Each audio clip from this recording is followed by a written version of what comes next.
Class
okay ठीक है, start करते हैं हम लोग क्लास।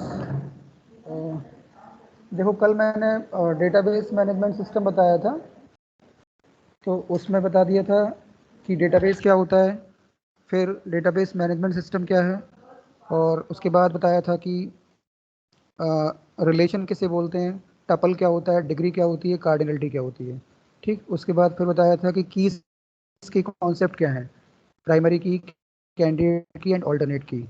ठीक है, तो और कुछ कमांड्स भी लिखवाए थे, एसक्यूएल के बेसिक कमांड्स।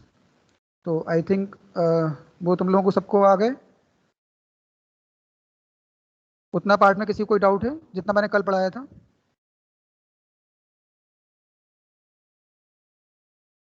उतने में से किसी को कुछ पूछना है? कल जो पढ़ाया था उसमें कोई पार्ट नहीं आया हो?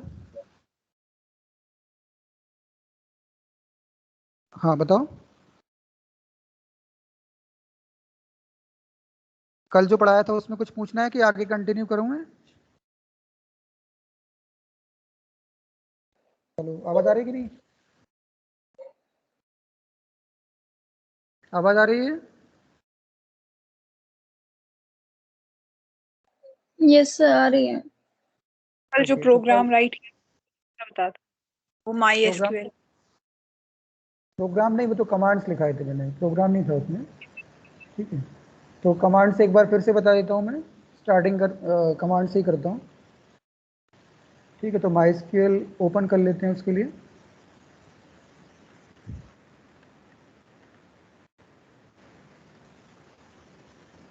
ठीक, अब यहाँ पे इसका पासवर्ड डालेंगे,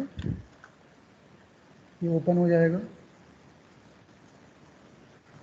अब देखो इसमें कमांड्स रन कराने हैं, तो सबसे पहले मैंने बताया था कि डेटाबेस बनाना पड़ता है। तो डेटाबेस कैसे बनता है, उसका कमांड क्या था, क्रिएट डेटाबेस। डेटाबेस का नाम देना है। तो डेटाबेस का नाम जो होता है वो यूज़र डिफाइंड होता है, मतलब यूज़र उसको कोई भी नाम दे सकता है। It totally depends on the user that what name the user wants to give. Okay, तो सपोज मैंने कल लाइब्रेरी 1 के नाम से बनाया था, आज मैं किसी और नाम से बना देता हूँ। सपोज मैंने LIB के नाम से बनाया, LIB। LIB is the name of database. ठीक, अब ये कमांड खत्म हो गया और एंटर प्रेस करेंगे तो ये कमांड एग्जीक्यूट हो जाएगा। तो लिख के आएगा query okay and 1 row affected. ठीक, तो इसका मतलब ये है कि कमांड एग्जीक्यूट हो गया है।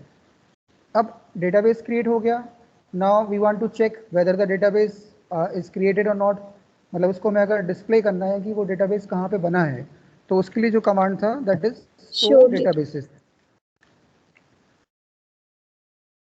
ये जब कमांड रन करेंगे तो जितने भी डेटाबेस अभी तक हमने क्रिएट किए हैं MySQL के अंदर, वो सारे डेटाबेस यहाँ पर डिस्प्ले हो जाएंगे। ठीक, तो देखो ये लिस्ट आ गई। इस लिस्ट में चेक कर सकते हो कि मैंने अभी LIB के नाम से बनाया था, तो ये देखो दिख रहा है LIB। ओके, क्रिएट हो गया डेटाबेस। ठीक, डेटाबेस क्रिएट हो गया। अब इसके बाद क्या है कि डेटाबेस हमने बना लिया और चेक भी कर लिया कि वो बना कि नहीं बना। अब क्या है कि इस डेटाबेस में हमें काम करना स्टार्ट करना है। इस डेटाबेस के ऊपर हमें काम करना है। तो डेटाबेस के ऊपर अगर हमें काम करना है तो पहले उसको क्या करना पड़ेगा, ओपन करना पड़ेगा। ठीक है, तो ओपन करने के लिए जो कमांड होता है दैट इज यूज और फिर डेटाबेस का नाम। तो डेटाबेस का नाम क्या है, LIB। तो हम क्या लिखेंगे, यूज LIB और कमांड को एंड करेंगे सेमीकोलन से। ठीक है, तो जैसे ये कमांड मैं एग्जीक्यूट कराऊंगा तो ये लिख के आएगा डेटाबेस चेंज्ड। डेटाबेस चेंज्ड का मीनिंग ये है कि now the database is created and we can work on this database. ठीक है, इतने में किसी को कोई प्रॉब्लम? No, sir. ओके, ठीक है, तो डेटाबेस बन गया। अब डेटाबेस बनाने के बाद हमारा जो नेक्स्ट काम है वो क्या है, टेबल्स क्रिएट करना। ठीक, क्योंकि डेटाबेस के अंदर क्या होता है, डेटा टेबल्स के फॉर्म में होता है। मैंने बताया था कि जो MySQL है that is relational database management system. तो जो भी डेटाबेस रिलेशनल होता है उसमें हम डेटा जब स्टोर करेंगे तो वो टेबल्स के फॉर्म में स्टोर करेंगे। ठीक है, तो अब हमें क्या करना है, now we have to create the tables. ठीक, तो मैं इसमें एक टेबल बनाने जा रहा हूँ और उसमें कुछ कॉलम्स भी बनाऊंगा। तो सबसे पहले मैं नाम लिखता हूँ क्रिएट टेबल। अब टेबल का नाम देना है। तो सपोज मैंने इसमें एक टेबल बना दी बुक के नाम से, बुक। ठीक है, अब बुक की जो कॉलम्स होंगे, बुक के कॉलम्स को हम स्मॉल ब्रैकेट में लिखेंगे। अच्छा, हम कमांड को नेक्स्ट लाइन पे भी लेके आ सकते हैं, या तो कमांड एक ही लाइन में लिखो या कमांड को हम मल्टीपल लाइंस पे भी ले सकते हैं। तो मैंने कहा कि लाइन चेंज कर दी, एंटर का बटन प्रेस किया, लाइन चेंज हो गई। अब यहाँ पे स्मॉल ब्रैकेट लगाया। अब फर्स्ट कॉलम का नाम देना है। तो मान लिया कि सपोज फर्स्ट कॉलम जो है वो है बुक ID। ठीक है, बुक ID। और इसमें सपोज मैं मान के चल रहा हूँ कि मैं जो ID दूंगा वो मेरी इंटीजर में होगी। ठीक है, तो उसका टाइप क्या लिखेंगे, इंटीजर। और इसका साइज देना है। तो मैं एज्यूम करके चल रहा हूँ कि the maximum size of book ID is 5 digits. Okay, तो बुक ID इंट 5 कॉमा। अब बनाना है दूसरा कॉलम।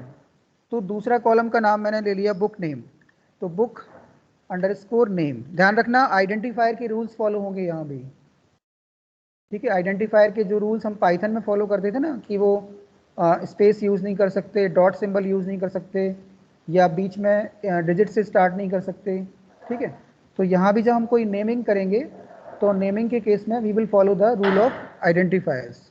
ठीक है, तो मैंने बुक अंडरस्कोर नेम लिखा, कॉलम का नाम। अब इसका टाइप देना है, तो टाइप क्या होगा बताओ? String. हाँ, स्ट्रिंग के लिए क्या यूज़ करते हैं MySQL में?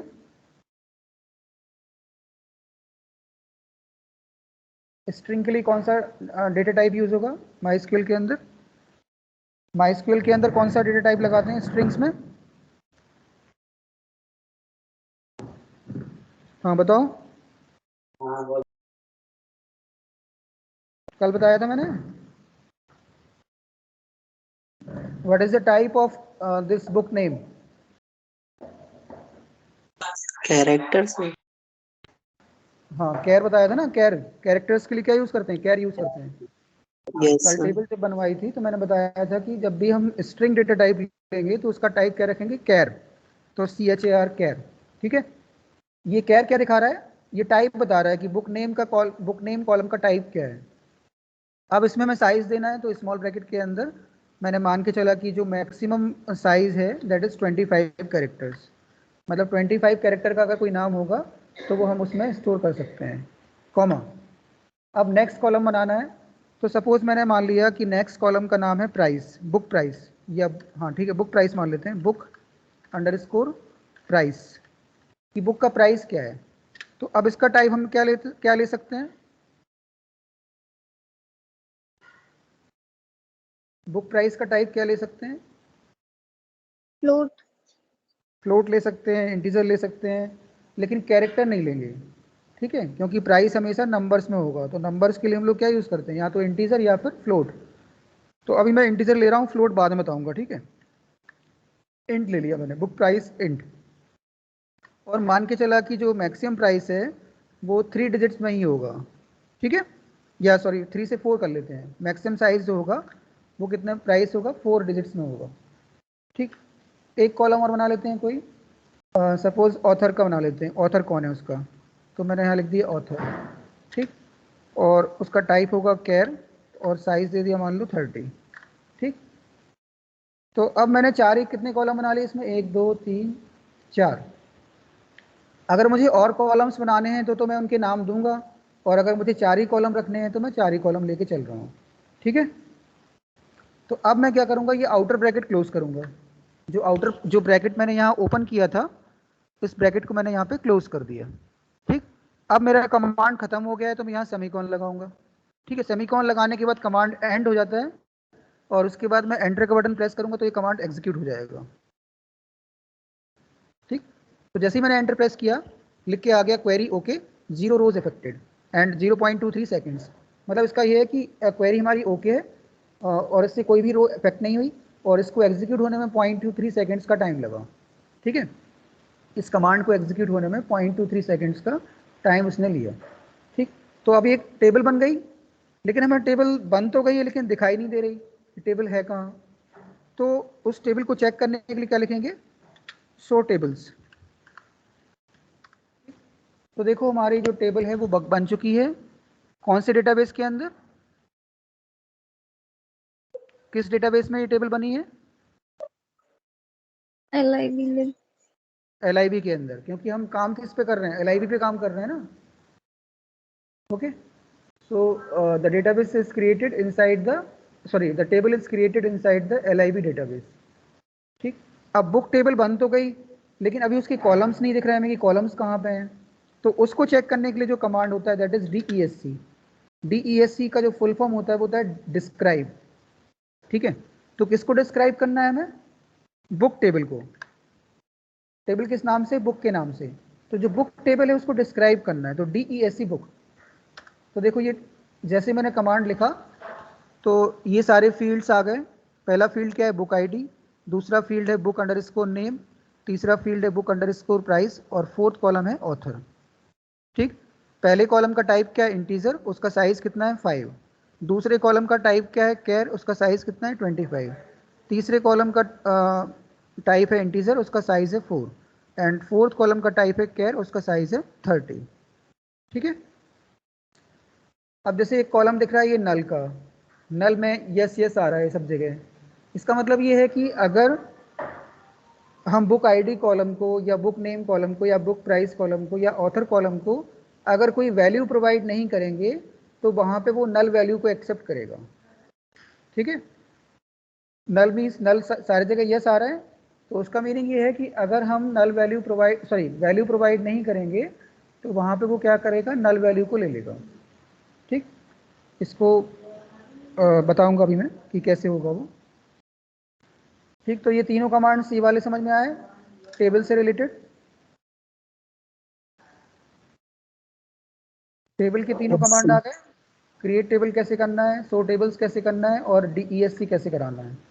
ठीक, अब इसके बाद है कि टेबल तो बन गई, डाटाबेस भी बन गया, टेबल के कॉलम्स भी बन गए।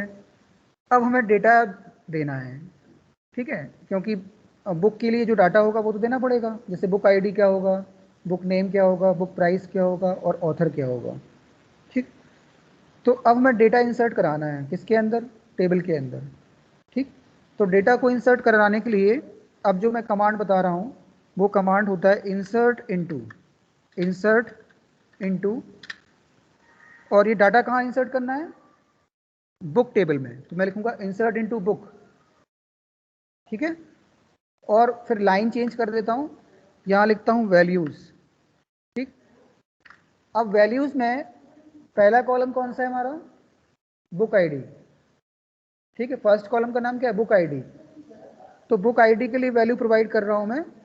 सपोज मैंने बुक आईडी की वैल्यू दे दी 123, क्योंकि इंटीजर वैल्यू देना है तो मैंने 123 दे दिया। अब बुक नेम देना है तो बुक नेम को हम डबल कोट्स में देंगे क्योंकि वो कैरेक्टर है। तो ये हमारे कंप्यूटर साइंस।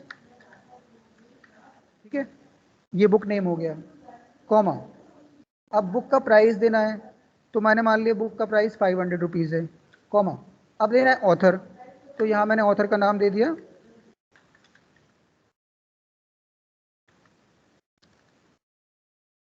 ठीक है, तो चारों वैल्यू प्रोवाइड कर दी। पहला क्या था, बुक आईडी, तो उसकी वैल्यू 123 दी। दूसरा कॉलम था बुक नेम, तो उसका कंप्यूटर साइंस दे दिया। तीसरा कॉलम था बुक प्राइस, तो उसकी वैल्यू 500 दे दी, और ऑथर की जगह ऑथर का नाम दे दिया। ठीक है, अब इस कमांड को मुझे ख़त्म करना है, तो सेमीकोलन लगाऊंगा और एंटर का बटन प्रेस करूंगा, तो ये लिख के आएगा क्वेरी ओके 1 रो इफेक्टेड, मतलब क्वेरी हमारी करेक्ट है और एक रो इससे इफेक्ट हुई। ठीक है, एक रो इंसर्ट हो गई। अब रो इंसर्ट तो हो गई है, अब वो मुझे चेक करना है कि वो टेबल में डेटा आया कि नहीं आया।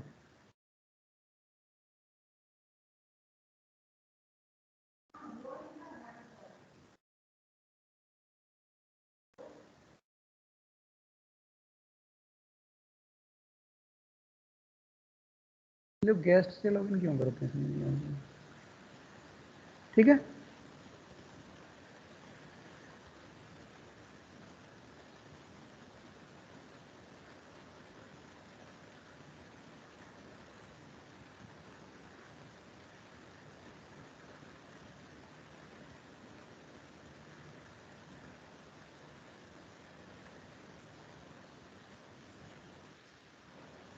ओके। अब देखो डेटा चेक करना है कि डेटा हमारा कहाँ गया, जो डेटा हमने इंसर्ट कराया वो डेटा कहाँ पे है। तो उसके लिए कमांड लिखना पड़ेगा सिलेक्ट, फिर स्टार का साइन लगाना है, स्टार मल्टीप्लिकेशन का साइन, सिलेक्ट स्टार फ्रॉम, और टेबल का नाम क्या है, बुक। जब मैंने सिलेक्ट स्टार फ्रॉम बुक लिखा, तो देखो ये टेबल के अंदर जो मैंने डेटा इंसर्ट कराया था वो मुझे डिस्प्ले में आ रहा है, आ रहा है, सबको दिख रहा है डाटा। Yes, sir. Yes. तो टेबल के अंदर जब हमने डेटा इंसर्ट करा दिया और उस डेटा को अगर हमें डिस्प्ले कराना है, डेटा को डिस्प्ले करना है, तो कमांड क्या लिखेंगे, सिलेक्ट, फिर ये एस्ट्रिक का साइन लगाएंगे, एस्ट्रिक फ्रॉम, और फिर ये टेबल का नाम आएगा बुक, क्योंकि हमें कौन सी टेबल से डेटा दिखाना है, बुक टेबल से। तो मैं क्या लिखूंगा, select star from book. Select का मतलब होता है डिस्प्ले करना, सिलेक्ट मीन्स होता है डिस्प्ले, और स्टार मीन्स होता है कि we are displaying the complete table, the complete data. Star means होता है ऑल, स्टार का मतलब क्या होता है, ऑल। तो सिलेक्ट स्टार फ्रॉम बुक, इसका मतलब ये हुआ कि we are displaying the complete data which is inside the table. ठीक है, अच्छा ठीक है, ओके, ये हो गया। अब अभी तो एक ही रो मैंने इंसर्ट कराई, अब मैं चाहता हूँ किसी दूसरी बुक की डिटेल्स को मुझे इंसर्ट कराना है, तो मैं फिर से कमांड लिखूंगा इंसर्ट इनटू बुक, फिर उसके बाद लिखूंगा वैल्यूज़। अब वैल्यूज़ को चेंज कर दूंगा, पहले अब दूसरी बुक की डिटेल्स डालनी है, मान लो मैंने उसकी आईडी 124 डाल दी, अब बुक का नाम डालना है, सपोज बुक का नाम डाल दिया मैंने फिजिक्स, ठीक, कॉमा, अब उसका प्राइस देना है तो मैंने प्राइस दे 1000 रुपीज़, कॉमा, ऑथर देना है तो ऑथर, ऑथर कौन, इसकी कोई भी डाल लेते हैं, ठीक है, ऑथर का नाम दे दिया। तो ये चारों वैल्यू मैंने प्रोवाइड कर दी इसको, अब सेमीकोलन लगा दिया यहाँ पे। अब इसको एंटर करूँगा तो क्या आया, क्वेरी ओके 1 रो इफेक्टेड, मतलब एक रो इफेक्ट हुई इससे। तो अब टेबल के अंदर कितने बुक्स का डाटा आ गया है, 2. अब टेबल में मैंने 2 बुक्स का डाटा स्टोर कर दिया। तो अब मुझे मान लो दोनों डाटा को डिस्प्ले करना है, तो मैं फिर से क्या लगाऊंगा, सिलेक्ट स्टार फ्रॉम बुक। तो देखो अब दूसरी बुक का डेटा भी इस टेबल में शो हो रहा है, हो रहा है, Yes. ठीक है। तो मैंने 2 बुक की डिटेल्स डाल दी, अब मान लो मुझे फिर से एक बुक और डालनी है, तो मैं क्या लिखूंगा, इंसर्ट इनटू बुक, फिर लिखूंगा वैल्यूज। अब पहला कॉलम है बुक आईडी, तो 125 दे दिया आईडी, फिर बुक का नाम देना है तो बुक का नाम डाल देते हैं, सपोज केमिस्ट्री डाल दिया यहाँ पर, ठीक है, और उसके बाद उसका प्राइस देना है, तो मान लो प्राइस दे दिया मैंने 800 रुपीज़, कॉमा, ऑथर देना है तो ऑथर कुछ क्या दे देते हैं, कुछ भी नाम दे देते हैं, मैंने नाम दे दिया, का नाम दे दिया, ठीक है। अब सारी वैल्यू आ गई इसमें, इसको मैं एंटर करता हूँ तो क्वेरी ओके, यानी एक रो और हमारी इंसर्ट हो गई। अब वापस से हमें डेटा चेक करना है तो सिलेक्ट स्टार फ्रॉम बुक। तो देखो ये तीसरी बुक का डेटा भी हमारे टेबल में स्टोर हो गया। ठीक है, एनी एक डाउट? साथ इसमें पूरा डाटा इंसर्ट नहीं कर सकते? मल्टीपल रो इंसर्ट नहीं होगी एक साथ, एक एक करके ही करना पड़ेगा। ठीक है, मतलब कमांड जो है मुझे बार बार टाइप करना पड़ेगा, तब मैं उसमें मल्टीपल रोज को दे पाऊंगा। ठीक, मतलब at a time only single row will be inserted, and if you want to insert some more data, then in that case we have to execute the command insert into command once again. ठीक है, तो समझ में आया data कैसे insert कराना है, क्या कमांड होगा डेटा इंसर्ट करने का?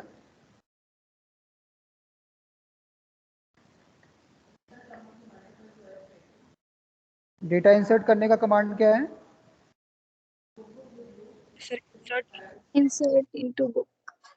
इंसर्ट इनटू, फिर टेबल का नाम बुक, जो भी टेबल का नाम होगा, अभी तो मेरी टेबल बुक है तो मैं इंसर्ट इनटू बुक, फिर उसके बाद लिखूंगा वैल्यूज, और वैल्यूज के ब्रैकेट में हमारे पास जितने भी कॉलम्स हैं तो उसी ऑर्डर में, जैसे पहला कॉलम बुक आईडी था तो पहले मैं बुक आईडी की वैल्यू प्रोवाइड करूंगा, फिर दूसरा कॉलम बुक नेम था तो मैं बुक नेम की वैल्यू प्रोवाइड करूंगा, फिर तीसरा कॉलम बुक प्राइस था तो मैं बुक प्राइस की वैल्यू प्रोवाइड करूंगा, और चौथा कॉलम मेरा ऑथर था तो मैं ऑथर की वैल्यू प्रोवाइड करूंगा।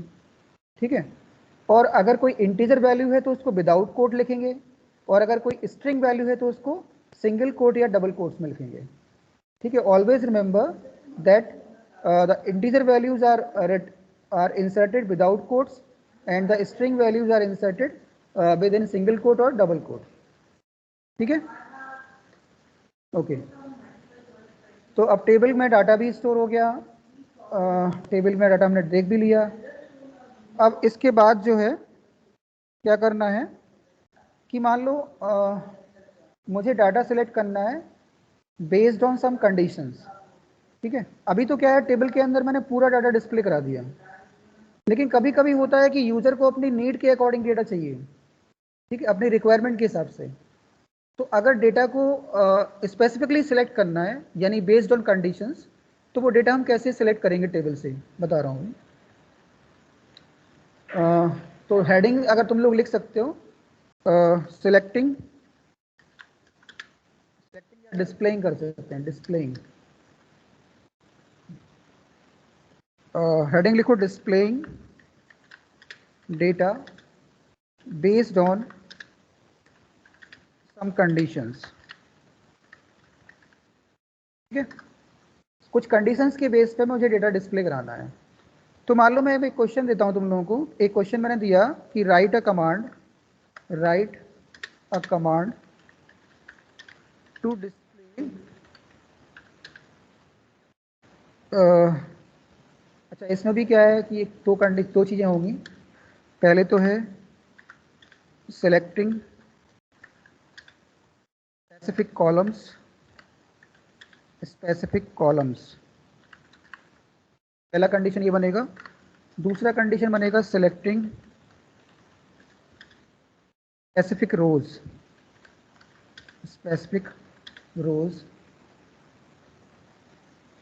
ओके, तो दो कंडीशन बनेगी, या तो हम कुछ स्पेसिफिक कॉलम सेलेक्ट करें या फिर कुछ स्पेसिफिक रोज सेलेक्ट करें। तो फॉर एग्जांपल मैंने क्वेश्चन तुम लोगों को दिया कि write a SQL command display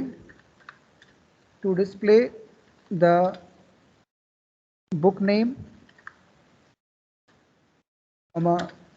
book ID and price of all the books from the table book. ठीक है, write a command to display the book name, book ID and price of all the books from the table book. अब book table के अंदर मेरे पास कितने columns हैं? How many columns we have in book table?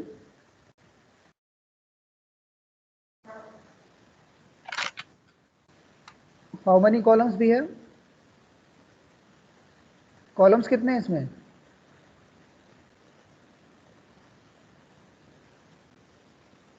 Sir, 3. Column क्या होते हैं? Vertical lines होती है ना, और रोज क्या होते हैं? Horizontal lines. तो कॉलम्स कितने होंगे इसमें? Sir, 4 कॉलम्स है ना इसमें, book ID, book name, book price और ऑथर। Yes, sir. और रोज 3 है, क्योंकि 3 बुक का डाटा है। ये पहली बुक का डाटा हो गया, ये दूसरी बुक का डाटा हो गया, ये तीसरी बुक का डाटा हो गया। तो number of columns are 4 and number of rows are 3। तो व्हाट इज, तो मैं पूछूंगा डिग्री क्या होगी इस टेबल की? What is the degree of this table?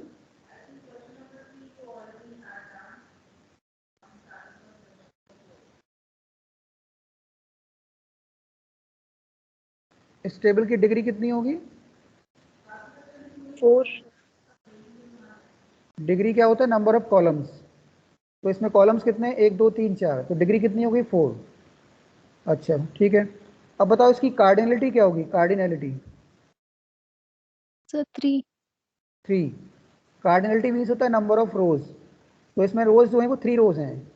Header row को इंक्लूड नहीं करना है, हेडर रो को हम इंक्लूड नहीं करेंगे, जहाँ जहाँ पे डेटा है उसको इंक्लूड करेंगे। तो ये पहली रो है, फिर ये दूसरी रो है, और ये तीसरी रो है।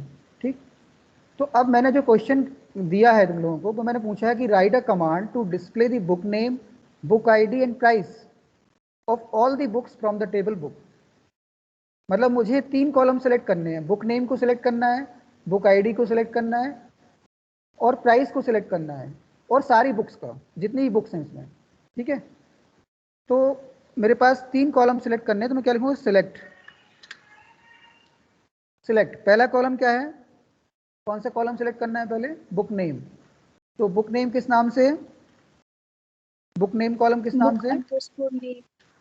बुक अंडरस्कोर नेम के नाम से, बुक अंडरस्कोर नेम। तो पहले मैंने लिखा select book underscore name, comma. अब दूसरा कॉलम सेलेक्ट करना है बुक आईडी। तो बुक आईडी हमारा नाम है, बुक आईडी ही है उसका नाम, तो यहाँ लिखते हैं बुक आईडी, कॉमा।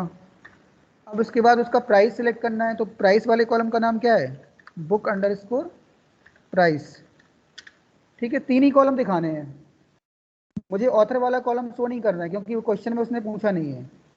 तो मैंने क्या लिखा? Select book name, book ID, book price. कहाँ से?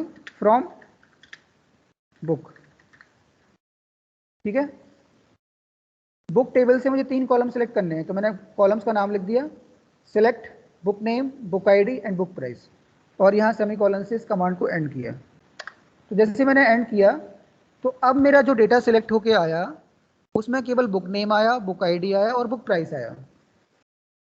ठीक है, टेबल में एक्चुअली क्या था? टेबल के अंदर तो 4 कॉलम्स थे, बट मैंने जो कमांड लिखा है वो कमांड क्या बोल रहा है कि मुझे केवल बुक नेम चाहिए, बुक आईडी चाहिए और बुक प्राइस चाहिए, और कहाँ से? बुक टेबल से चाहिए। तो from book select first column name, then second column name, then third column name, और कहाँ से? From book.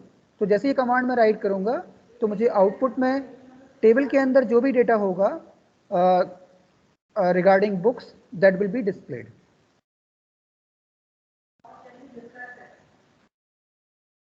ठीक है,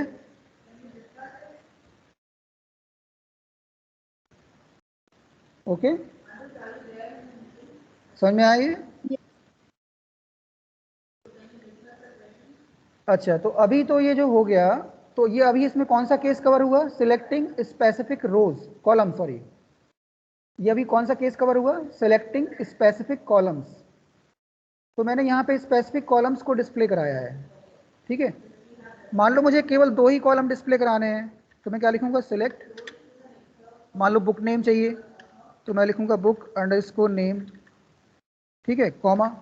दूसरा कॉलम मान लो मुझे उसका प्राइस चाहिए, तो मैं बुक अंडरस्कोर प्राइस लिख दूंगा। ठीक है, फ्रॉम बुक। तो फिर इस बार मेरे पास 2 ही कॉलम आउटपुट में आएंगे, क्योंकि मैंने 2 ही कॉलम को डिस्प्ले कराया है। ठीक है, तो ये जो केस हुआ, ये केस हुआ सिलेक्टिंग स्पेसिफिक कॉलम्स। ठीक है, मतलब डाटा तो हम पूरा, डाटा तो रो तो सारी सिलेक्ट हो रही हैं, रो तो सारी सिलेक्ट हो रही है लेकिन कॉलम स्पेसिफिक ही हो रहे हैं, ठीक है। अब दूसरा केस मैं बता रहा हूं कि सिलेक्टिंग स्पेसिफिक रोज। अब स्पेसिफिक रोज कैसे सिलेक्ट होंगी? मान लो मैंने एक क्वेश्चन दिया, write a SQL command to display the details of all the books whose uh, whose book ID is more than 122. Write a SQL command to display the details of all the books whose book ID is more than 122. ठीक है, तो ये question है। तो इस question में हमें उन्हीं बुक्स की डिटेल शो करनी है जिनका बुक आईडी 122 से ज़्यादा है। तो अब मुझे बताओ कि जो मेरे पास टेबल है, अच्छा इसमें तो सारे 122 से ज़्यादा हैं, तो मैं इस काम करता हूँ, इसको 122 की जगह 123 कर देता हूँ, क्योंकि जो हमारी बुक टेबल है उसमें डाटा जो है वो क्या है, बुक आईडी 123, 124, 125 है, ठीक। तो अब मुझे ये बताओ तुम लोग कि अगर मैं ये कमांड चलाऊँगा, ये वाला कमांड एग्जीक्यूट करूँगा, ये कमांड, तो इससे मुझे क्या आउटपुट मिलना चाहिए?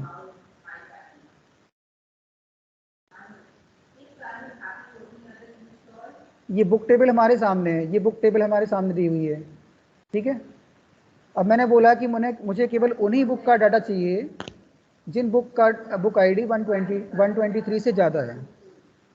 तो मेरे पास आउटपुट में क्या क्या आएगा बताओ?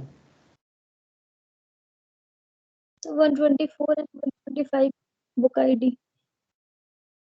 बुक आईडी आएगी कि पूरा डिटेल आएगी उसकी? सर पूरी डिटेल। पूरी आएगी। पूरा डेटा। हाँ, मतलब ये दोनों रो डिस्प्ले होंगी, एक तो 124 वाली और एक 125 वाली, कंप्लीट रो डिस्प्ले करानी है। तो अब देखो मैं इसमें क्या कर रहा हूँ कि इसमें मैं कॉलम्स तो सारे डिस्प्ले करा रहा हूँ, कॉलम्स तो सारे डिस्प्ले हो रहे हैं, लेकिन रो क्या है, स्पेसिफिक हो रही है, मतलब स्पेसिफिक रो हो रही है डिस्प्ले, लेकिन कॉलम सारे डिस्प्ले हो रहे हैं। और पहले वाले केस में क्या था कि स्पेसिफिक कॉलम्स थे बट रो सारी आ रही थी, ठीक। तो इसको मैं राइट कैसे करूंगा? तो इसका मैं आंसर लिखता हूं, select star from book where book underscore ID is greater than 123, ठीक है। Select star from book where book ID is greater than 123। तो जैसे मैं कमांड एग्जीक्यूट करूंगा तो मुझे output, okay, book ID column नहीं है, किस नाम से, बुक आईडी से हो, अंडरस्कोर नहीं लगाया मैंने उसमें। Select star from book where book ID greater than 123। Actually table में जो कॉलम का नाम है वो क्या है, बुक आईडी है, और मैंने जब कमांड लिखा था बुक अंडरस्कोर आईडी लिख दिया था, इसलिए वो अननोन कॉलम नेम बता रहा था, ठीक है। तो यहाँ पे हमें जिस नाम से कॉलम टेबल के अंदर है उसी नाम से उसको रेफर करना पड़ेगा, ठीक है। तो select star from book where book ID greater than 123। अब ये कमांड जब मैंने एग्जीक्यूट कराया तो देखो मेरे पास जो आउटपुट आया वो ये आ गया,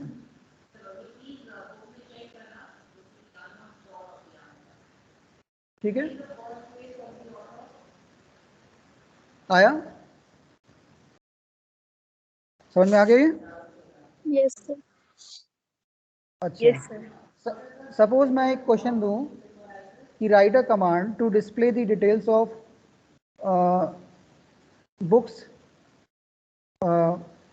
only physics book.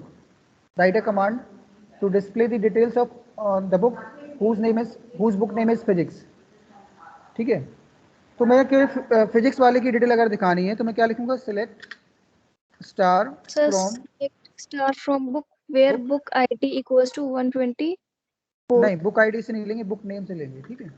वेयर, और भी फिजिक्स की बुक हो सकती थी इसमें, अभी तो एक ही है, मान लो और भी डिटेल्स होती, मैंने बोला फिजिक्स वाली बुक्स की डिटेल दिखानी है, तो हम बुक नेम पे कंडीशन लगाएंगे, ना कि बुक आईडी पे।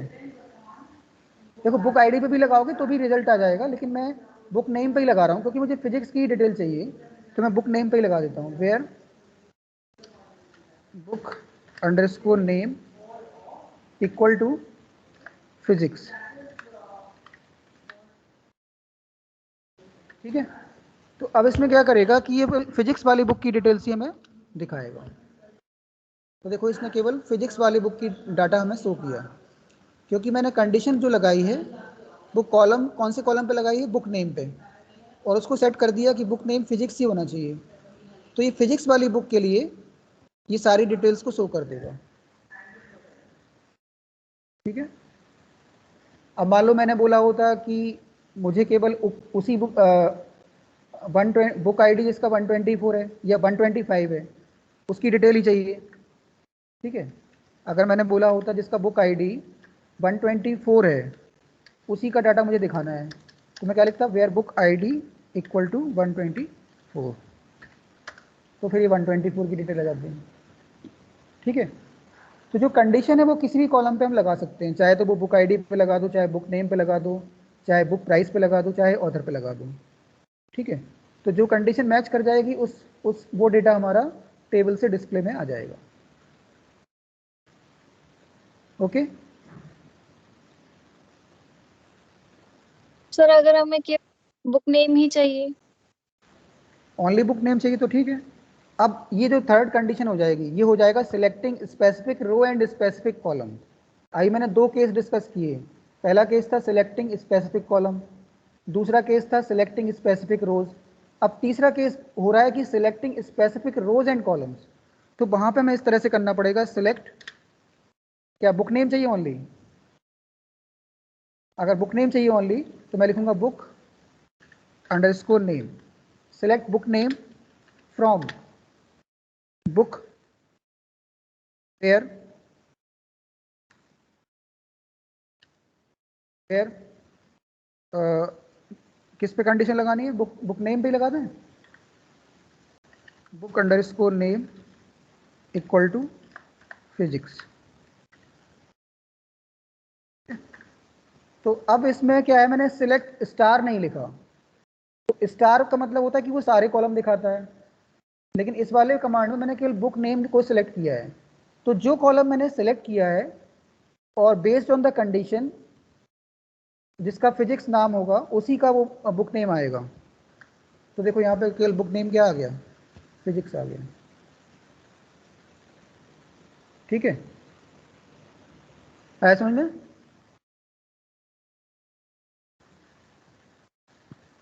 Yes, sir. ओके, ठीक है। तो ये सारे कमांड्स तुम लोग नोट कर लेना, नोट कर रहे हो कि नहीं साथ में? Yes sir.